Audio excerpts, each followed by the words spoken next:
हमारे channel haunting tube को subscribe करें और बेल आइकॉन दबाएं लेटेस्ट अपडेट्स पाने के लिए। दोस्तों, हाल ही में मैंने नेटफ्लिक्स पे हिप्नोटिक नाम की एक हॉरर थ्रिलर फिल्म देखी है जिसे मैट एंजल एंड सुजैन कूट ने मिलकर डायरेक्ट किया है और ये फिल्म इसी हफ्ते रिलीज हुई है। तो आज के इस वीडियो में हम और आप मिलकर हिप्नोटिक मूवी की कहानी जानते हुए इससे जुड़ी कुछ डिटेल्स पे बातें करेंगे। So now with that said, let's roll the intro.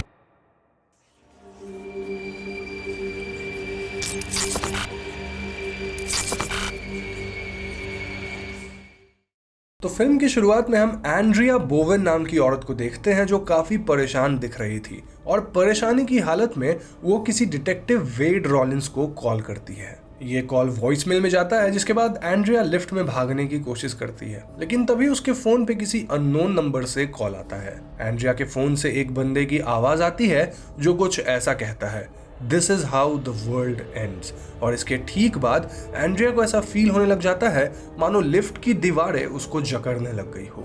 Andrea काफी क्लॉस्ट्रोफोबिक फील करने लग जाती है, जिसके बाद मूवी की इंट्रो आती है। नाउ इंट्रो के बाद हम जेन नाम की लड़की को देख पाते हैं जो कि अपनी फ्रेंड जीना के घर पे पार्टी अटेंड करने आई हुई थी। जेन को देखकर हम समझ पाते हैं कि वो किसी ट्रॉमा से गुजर रही थी क्योंकि वो काफी अल्कोहल पी रही थी और फिलहाल शी वाज जॉबलेस। अब जेन के ट्रॉमा पार्ट का हल तो सिर्फ एक अच्छे साइकोलॉजिस्ट के पास ही हो सकता है, लेकिन जॉब का हल हायरेक्ट ऐप के पास है। जी हाँ दोस्तों, हायरेक्ट एक ऐसा ऐप है जिसकी मदद से आपकी जॉब सर्च एकदम सीमलेस हो जाएगी। हायरेक्ट इंडिया का पहला ऐप बेस्ड हायरिंग प्लेटफॉर्म है जहां पर 30,000 से भी ज्यादा स्टार्टअप्स के फाउंडर्स और CXOs के साथ आप डायरेक्ट बात कर सकते हैं। इस ऐप को यूज करना काफी इजी है। पहले डिस्क्रिप्शन और कमेंट में दी गई लिंक पे क्लिक करके ऐप को इंस्टॉल कीजिए, जिसके बाद आपको कुछ सिंपल क्वेश्चंस के आंसर्स करके अपनी प्रोफाइल बनानी होगी। प्रोफाइल के हिसाब से ऐप का एल्गोरिदम आपको रिक्रूटर से मैच करवा देगा। बस फिर रिक्रूटर से डायरेक्ट बात कीजिए, जिससे आपकी हायरिंग प्रोसेस एकदम सीमलेस और इजी हो जाएगी। अब देखो, हायरेक्ट पे जितनी भी जॉब्स पोस्ट होती हैं उसमें कोई भी कंसल्टेंसी और मिडिलमैन नहीं होता, यानी कि हायरेक्ट पे कंसल्टेंसी और मिडिलमैन जॉब पोस्ट कर ही नहीं सकता। प्राइवेसी की बात की जाए तो यहाँ आपकी मर्जी के बिना आपकी कोई भी डिटेल शेयर नहीं होंगी। सो वी कैन से कि इस पैंडेमिक में घर बैठे जॉब खोजना अब बिल्कुल भी आसान और सेफ हो चुका है हायरेक्ट ऐप की वजह से। तो देर किस बात की, जल्दी से डिस्क्रिप्शन और कमेंट्स में दी गई सबसे पहले लिंक पे क्लिक करके अभी के अभी हायरेक्ट ऐप को डाउनलोड कर लीजिए।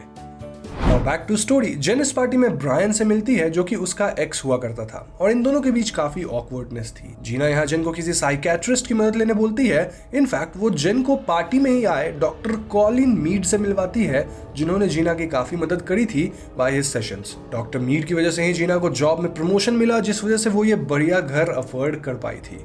अब यहाँ जेन को डॉक्टर मीड में ज्यादा इंटरेस्ट नहीं था, लेकिन डॉक्टर मीड जेन में काफी इंटरेस्टेड दिख रहे थे। इनफैक्ट वो जेन को अपना कार्ड भी देते हैं to book a session with him. Now party खत्म होने के बाद ब्रायन जेन को घर ड्रॉप करने का ऑफर देता है and they and up sleeping with each other. ये बात जेन अगले दिन जीना को बताती है और जीना यहाँ जेन को फोर्स करती है कि वो डॉक्टर मीड से एक बार जरूर मिले। सो फाइनली जेन डॉक्टर मीड के साथ अपॉइंटमेंट फिक्स करती है और डॉक्टर के ऑफिस के बाहर जेन उनके एक दूसरे पेशेंट से मिलती है जिसका कहना था कि डॉक्टर मीड सबको हील कर देते हैं। ये सब सुनने के बाद जेन डॉक्टर मीड से मिलती है और बातों बातों में हमें जेन के पास्ट के बारे में पता चलता है।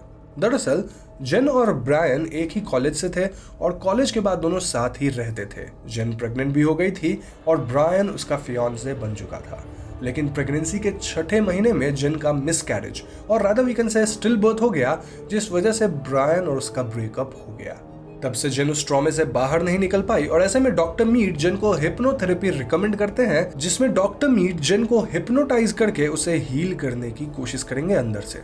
हेजिटेंट जेन इसे ट्राई करती है और ये 1 घंटे का सेशन जेन के लिए इतना जल्दी खत्म होता है मानो बस 3-4 मिनट ही हुए हो। जेन इस सेशन से काफी खुश थी। इनफैक्ट 3 महीने तक वीकली इस सेशन को कंटिन्यू करने के बाद जेन को जॉब वगैरह भी मिल जाती है and she was very happy.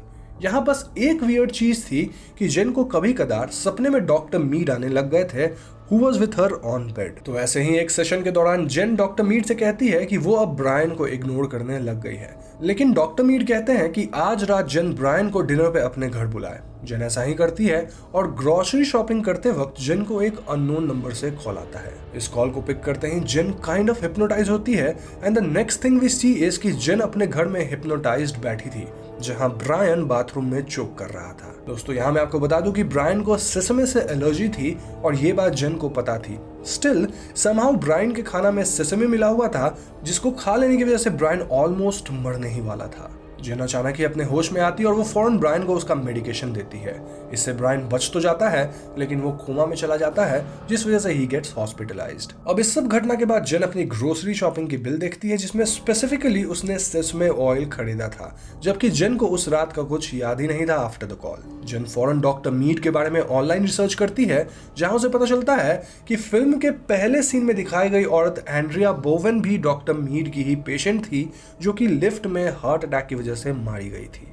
जेन फौरन ये सब जीना को बताती है और ये दोनों पुलिस स्टेशन जाते हैं। पुलिस स्टेशन में इनकी मुलाकात डिटेक्टिव वेड रॉलिंस से होती है जो कि इनकी बात को तुरंत ही मान लेते हैं। जी हाँ, रॉलिंस बताते हैं कि भले एंड्रिया बोवेन हार्ट अटैक से मरी हो लेकिन मरने से पहले वो काफी देर तक इतना ज्यादा डरने लग गई थी जिस वजह से उसकी हार्ट रेट बढ़ गई और उसी से उसका हार्ट अटैक आया। एंड एज ए व्यूअर हमने देख ही रखा था कि एंड्रिया को क्लॉस्ट्रोफोबिया थी और उस रात को वो वही फील करने लग गई थी after the call. Rollins suggest करते हैं कि जीना और जेन डॉक्टर मीड के साथ कोई और सेशन ना करें। अब इस पॉइंट पे जीना रिवील करती है कि लास्ट ही वीक उसने डॉक्टर मीड के साथ एक सेशन किया था जिसमें डॉक्टर मीड ने जीना को भी हिप्नोटाइज किया था। दिस वाज शॉकिंग क्योंकि जनरली डॉक्टर मीड अपने कुछ सिलेक्टिव पेशेंट्स को ही हिप्नोटाइज करते थे and Gina was not one of them. खैर इन घटनाओं के बाद जेन एक प्लान बनाती है जहां वो डॉक्टर मीड के साथ एक और अपॉइंटमेंट रखती है, लेकिन इस बार वो फोन में वॉइस रिकॉर्डिंग ऑन कर रखी थी ताकि वो अपना पूरा सेशन बाद में सुन सके। सेशन के बाद वो अपने फोन में सुनती है कि डॉक्टर मीड ने जेन को हिप्नोटाइज करने के ठीक बाद उससे सब सच उगलवा लिया था कि वो रिकॉर्डिंग कर रही है और उसको एंड जीना को डॉक्टर मीड पे शक है। दिस वॉज रियली स्केरी क्योंकि डॉक्टर मीड कुछ भी कर सकता था। इनफैक्ट हम देखते हैं कि वो जीना को अननोन नंबर से कॉल करके कहता है this is how the world ends, जिसके बाद जीना को ड्राइव करते वक्त अपने ऊपर एक स्पाइडर दिखने लग जाता है जबकि रियलिटी में उसके ऊपर कुछ भी नहीं था। इस सीन से हम समझ पाते हैं कि डॉक्टर मीड अपने पेशेंट्स के वर्स्ट फियर को ट्रिगर कर देते हैं by saying this is how the world ends, जिसके बाद उनकी पेशेंट किसी तरह खुद से मारी जाती हैं। जीना भी स्पाइडर के डर से रेकलेस गाड़ी चलाने लग जाती है जिस वजह से उसकी कार एक्सीडेंट में मौत हो जाती है। Now this was very shocking for Jen and Detective Rollins और इन दोनों को पता था कि इसके पीछे डॉक्टर मीड है लेकिन इनके पास कोई सबूत नहीं था। रॉलिंस पुलिस स्टेशन में डॉक्टर मीड पे थोड़ा और रिसर्च करते हैं जहां वो पाते हैं कि डॉक्टर मीड की हर वो पेशेंट जो कि मारी गई वो काइंड ऑफ सिमिलर दिखती थी। इनफैक्ट जेन का लुक भी उन पेशेंट्स की तरह ही था। ये सब जानकर रोलिन सीधा डॉक्टर मीड के ऑफिस जाकर उसे इनडायरेक्टली धमकाते हैं लेकिन डॉक्टर मीड का इस पे कोई असर नहीं पड़ता। इनके कॉन्वर्सेशन के दौरान डिटेक्टिव रॉलिंस डॉक्टर मीड के ऑफिस से एक चम्मच चुरा लेते हैं ताकि वो डॉक्टर मीड के फिंगरप्रिंट्स को पुलिस डेटाबेस में रन कर सके। यहाँ से रॉलिंस जेन के घर जाकर उसे सतर्क रहने कहते हैं और उनके जाने के ठीक बाद डॉक्टर मीड यहाँ आकर जेन पे ट्रिगर वर्ड यूज करके उसे अपने बस में कर लेता है। डॉक्टर मीड यहाँ कुछ अजीब क्रीपी बातें करता है, साथ ही वो कहता है कि वो डिटेक्टिव रॉलिंस को भी अपने रास्ते से ठीक उसी तरह हटा देगा जिस तरह उसने जीना को हटाया है। इसके ठीक बाद हम देखते हैं कि डिटेक्टिव रॉलिंस के घर पे एक औरत उन पे चाकू से अटैक कर देती है जो कि डॉक्टर मीड की ही पेशेंट थी। डिटेक्टिव किसी तरह इस औरत से बच जाते हैं but he was badly injured. वो फौरन हॉस्पिटल जाते हैं जहां जेन उनसे मिलने आती है। जेन डिटेक्टिव रोलिन से कहती है कि अगर डिटेक्टिव उसे किसी और साइकेट्रिस्ट से मिलवा सके जिसे हिप्नोसिस पता हो तो शायद जेन ये पता लगा पाए कि डॉक्टर मीड अपने सेशन में जेन को क्या सब कहते हैं। ठीक ऐसा ही फॉलो होता है जहां जेन एक दूसरी साइकेट्रिस्ट से मिलती है, लेकिन जैसे ही ये साइकेट्रिस्ट जेन को हिप्नोटाइज करके उससे क्वेश्चंस करती हैं, जेन अजीब तरह से तड़पने लगती है एज इफ वो मर रही हो। ऐसे में ये साइकेट्रिस्ट जेन को फौरन होश में लाती है और उनका कहना था कि जरूर डॉक्टर मीड ने उसके दिमाग में किसी तरह का फेल सेफ मैकेनिज्म डाल दिया है ताकि कोई और उसके दिमाग को ना पढ़ सके। ऐसे में ये साइकेट्रिस्ट कुछ नहीं कर सकती थी, ऑल्दो वो जेन के दिमाग में अपना एक फेल सेफ मैकेनिज्म डाल सकती थी। जेन इसके लिए राजी हो जाती है और यहाँ मैं आपको बता दूं कि हिप्नोसिस के दौरान जेन एक घर देख पाई थी जिसका एड्रेस 1010 हेवन था और ये घर किसी ज़ेवियर सुलिवन का था। सेशन के बाद जेन फौरन एड्रेस और ज़ेवियर सुलिवन को गूगल करती है, जहां उसे पता चलता है कि ज़ेवियर एक साइकियाट्रिस्ट थे जो कि 1960s के दौरान CIA के साथ काम करते थे to hypnotize people and plant fake memories. जी हाँ दोस्तों, ज़ेवियर प्रोजेक्ट MK अल्ट्रा पे CIA के साथ काम करते थे, जहां लोगों के माइंड को कंट्रोल करने की कोशिश करी जा रही थी। अब यहाँ जिन्हें MK अल्ट्रा के बारे में नहीं पता, उन्हें मैं अपनी MK अल्ट्रा वाली वीडियो रिकमेंड करूंगा, जिसमें मैंने काफी विस्तार से इस टॉपिक के ऊपर चर्चा किया है। खैर, जिन को जैसे ही ये पता लगता है, वो फौरन ज़ेवियर के घर की ओर निकल जाती है, क्योंकि एक सेशन के दौरान डॉक्टर मीड ने कहा था कि ज़ेवियर सलिवन उसके मेंटोर थे।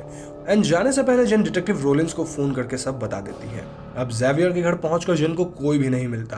रादर जिन को यहाँ डॉक्टर मीड और उसकी वाइफ की कुछ फोटोज दिखती है। तभी वहां डॉक्टर मीड आ जाता है और वो बताता है कि ज़ेवियर सलिवन और कोई नहीं बल्कि उसके डैड थे, जो कि अब इस दुनिया में नहीं है, और मीड की वाइफ भी कुछ सालों पहले मारी गई। तब से डॉक्टर मीड हर उस लड़की को हिप्नोटाइज करके अपना बनाने की कोशिश करने में लग जाता है, जो कि उसके वाइफ की तरह दिखती और स्मेल करती है या फिर वॉक करती है।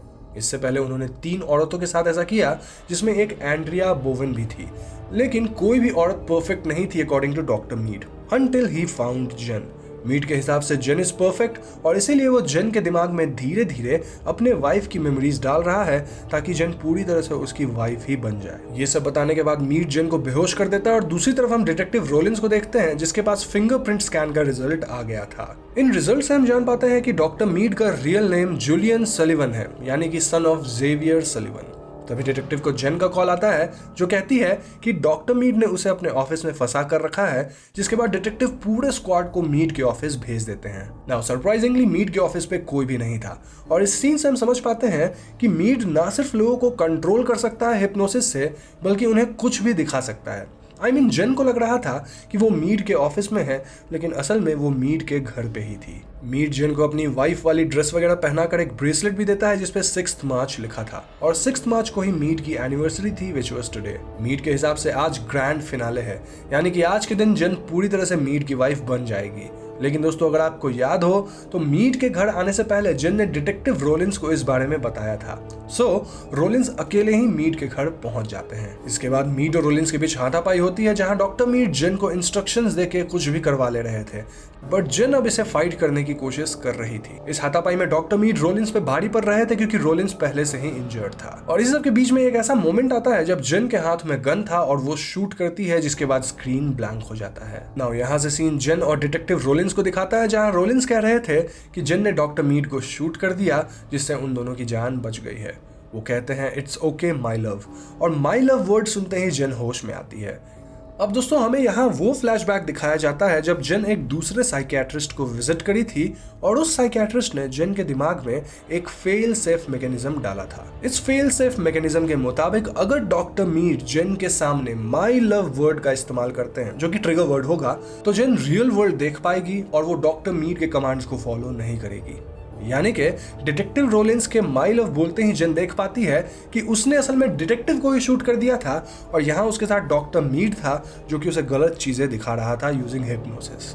ऐसे में जेन होश में आते हुए डॉक्टर मीड पे हमला करती है, एंड देन वो घायल डिटेक्टिव रोलिंस के पास जाती है। वहां वो रोलिंस के गन को यूज करके डॉक्टर मीड को मल्टीपल टाइम्स शूट करती है, जिससे मीड फाइनली मारा जाता है। यहाँ से सीन शिफ्ट होकर कुछ दिन बाद का आता है, जहां हम जेन को अपने प्रोफेशन में काफी सक्सेसफुल होते हुए देखते हैं, लेकिन उसका बॉयफ्रेंड ब्रायन अब भी कोमा में था। जेन की बातों से लगता है कि अब वो ब्रायन के साथ वापस रिलेशनशिप में आने के लिए तैयार है, और दूसरी तरफ डिटेक्टिव रोलिंस भी जिंदा बच गए थे, जिन्हें प्रमोशन तक मिल गया था। फिल्म के लास्ट सीन में डॉक्टर रोलिंस जेन को एक गिफ्ट देते हैं, जो कि एक कैसेट थी, and this cassette was for better sleep self hypnosis, which suddenly depict कि जेन को ये हिप्नोसिस वगैरह ना करके अपनी स्लीप स्केड्यूल पे ध्यान देना चाहिए, जो कि एक फॉर्म ऑफ सेल्फ हिप्नोसिस है, and it can help her a lot. इसी के साथ फिल्म खत्म हो जाती है। तो दोस्तों, ये थी हिप्नोटिक फिल्म की कहानी, और इस फिल्म में हमें प्रोजेक्ट MK अल्ट्रा के बारे में बताया गया, which was interesting for me. Hypnosis का कॉन्सेप्ट भी अच्छा था, लेकिन एट टाइम्स ये काफी फार फेच्ड सा भी लगता है। फिल्म में कुछ खास थियरीज वगैरह तो नहीं, एक्सेप्ट कि कुछ लोग मानते हैं कि जेन अब भी हिप्नोटिक स्टेट में फंस कर अपनी जिंदगी जी रही है, यानी कि डॉक्टर मीड जीत गए और वो जेन और एनवायरनमेंट को कंट्रोल कर रहे हैं। लेकिन मैं इस थियरी में यकीन नहीं करता। इसीलिए मैं वीडियो को यही खत्म करना चाहूंगा, लेकिन जाने से पहले मैं आपको फिर से याद दिला दूं कि डिस्क्रिप्शन और कमेंट में दी गई पहली लिंक पर क्लिक करके आप हायरेक्ट ऐप को डाउनलोड कर सकते हैं, जहां आप 30,000 से भी ज्यादा स्टार्टअप्स के फाउंडर्स और CXOs के साथ डायरेक्ट बात कर सकते हैं to get your dream job. बस आज की वीडियो में इतना ही। वीडियो पसंद है तो लाइक और शेयर जरूर कीजिएगा और जाने से पहले हमारे चैनल हॉन्टिंग ट्यूब को सब्सक्राइब करके बेल आइकन को जरूर दबा दीजिए, क्योंकि हम अपने चैनल पे ऐसी वीडियोस लाते रहते हैं। पीस।